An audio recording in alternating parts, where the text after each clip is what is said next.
What's up, guys? 2 for T here. Welcome to another episode of Ride and Slide Television.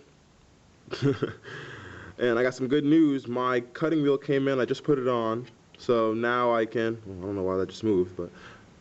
Hold up. Let me tighten this. But yeah, my cutting wheel came in for my pipe cutter. So now I can... I wonder if it's supposed to be like that. But yeah. Once again, my pipe cutting wheel came in, so now I can do my drive shaft. So let's get down to it. So I got the pipe cutter on, and now I can take off the first. It's not really an inch, it's probably half an inch, maybe a little bit more than a half an inch, because I remember from last time I had a decent amount of pipe to cut off, so I'm just taking off a little bit at a time. Now the drive shaft, now the drive shaft is at the appropriate length, well, at least I think it is. I shaved off pretty much about, let's say maybe like 3/4 of an inch at a time, and I did that twice. Couldn't really record it. I mean, I could have, but you know, I'm really trying to get this because I want to show you guys welding. So I cut down probably like 2-3, so I guess half an inch, and then I did another half an inch because the first half an inch it was too short, went underneath the car. It was still too long because the end of the drive shaft has this little lip that has to clear the diff in order for it to like be centered in the differential. So I took about another half an inch because the other half an inch, like I said, was too long, and now I have this. This is not how I'm going to drive the drive shaft, you know, because the drive shaft will not be drive shafting if I have this tape around it without a weld. So this is just to hold it in place, even though it's not really going to do much. I kind of used the hammer and tapped it in just so it has a snug fit, so it doesn't fall out while I test it. So I'm going to see if it works, and I will let you guys. Well, I'm going to see if it's the perfect length now, and I'll let you guys know. Drive shaft's all done. It's actually the appropriate length. That's how much there is. If I push that in, just that amount that you see from the tranny to that little, I'm gonna call that a lip too, that little like end lip on the drive shaft, like, yeah, you see that? If I push it in that amount, the drive shaft comes off, and the yoke of the drive shaft has probably about 2 or 3 inches of teeth, so that little bit sticking out isn't going to affect it at all.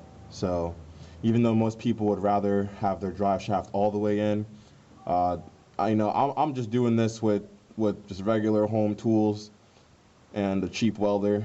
I did my transmission bracket though. You know, welds aren't too bad, but it's strong, it's holding up. Transmission bracket's pretty popping, pretty solid. I don't think I showed you guys that, but yeah, I welded that myself. Welds are pretty crappy, but hey, as long as it works, you know, it's underneath the car, so no one's really going to see. But yep, the drive shaft is done, so all I have to do is weld it, and then it'll be officially 100% done.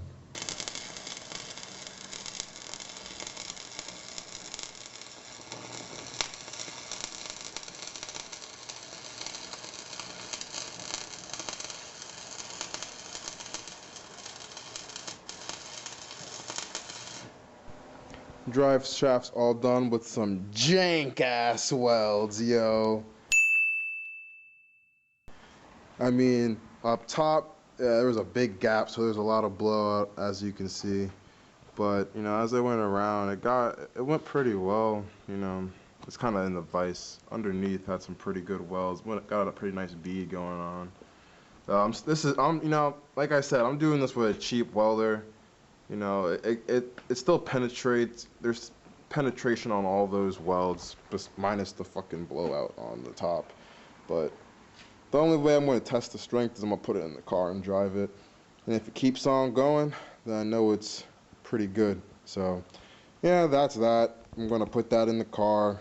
And then once, like, this is the reason why the car isn't moving yet. Got to put transmission fluid and coolant inside. Oh, still have to bleed the brakes. I'm gonna have to bleed the front brakes because they're up in the air. The rear brakes, I'm gonna have to jack up the back of the car. But once I jack up the back of the car, I'm gonna start messing with the rear coilovers and start welding that. Don't want to start doing that yet. Want to get the car to move first. you know, make sure everything's good, make sure the steering and everything's good. Probably put a power steering reservoir in there, because I have the pump, but I don't have the reservoir for the power steering fluid. So I'm gonna probably put that in there. So I have some power steering, not right off the bat, but in time, once the car starts, you know, moving a little bit more than often, you know, I'll probably, you know, start putting a little bit of luxuries inside, because power steering is good. That's all that I have for this video. Like and subscribe if you like me doing cars, or if you like me as a person and all that good stuff. And have a nice day.